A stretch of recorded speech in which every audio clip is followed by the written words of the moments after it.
Emily had always craved something bigger than her small-town life. School was a drag, her friendships felt shallow, and her dreams of grandeur seemed impossibly out of reach. So, when she stumbled upon the antique mirror in her grandmother's dusty attic, it felt like fate. Her grandmother's warning echoed in the dim space. "That mirror is not what it seems, Emily. It's been in our family for generations, but it's cursed. On the night of a full moon, it doesn't reflect you. It shows your future, but don't trust it. It's caused more harm than good." Emily rolled her eyes, but couldn't hide her curiosity. How could a dusty old mirror dictate her life? That night, as the full moon bathed her room in silver light, she pulled the mirror out from under a sheet and stared into its ornate frame. Her reflection shimmered and faded. Then, the future began to unfold before her eyes. She saw herself older, confident, and dripping in success. A sleek office, awards on the walls, stacks of cash, everything she'd ever dreamed of. Emily couldn't stop smiling. "This is my destiny," she thought.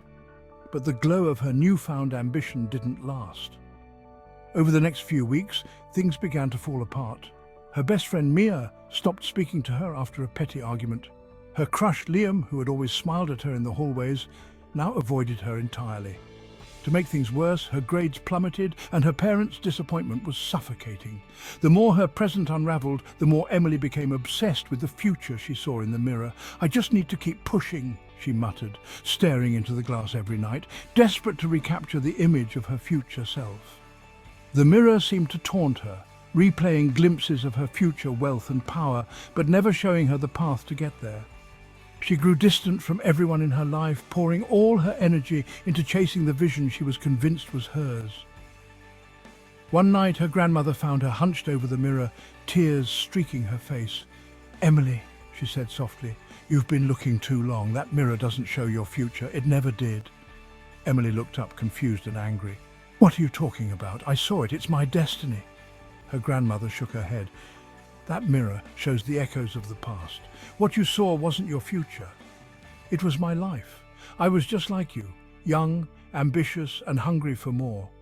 I chased what I saw in that mirror, and it cost me everything. My friends, my family, my peace. I achieved everything the mirror showed me, but I was alone by the time I got there." Emily's heart sank.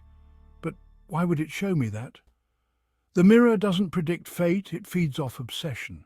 It traps you in a cycle, making you believe you're seeing your future when really it's showing you someone else's mistakes. I should have destroyed it years ago." Her grandmother's voice cracked. "Don't make the same mistake I did. The future isn't written in glass. It's written in the choices you make every day."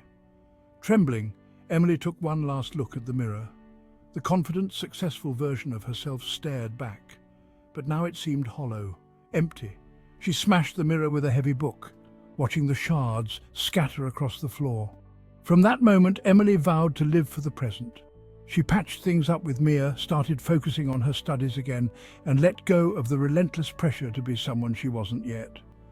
The broken mirror sat in a box in the attic, a reminder that chasing someone else's path is the fastest way to lose your own.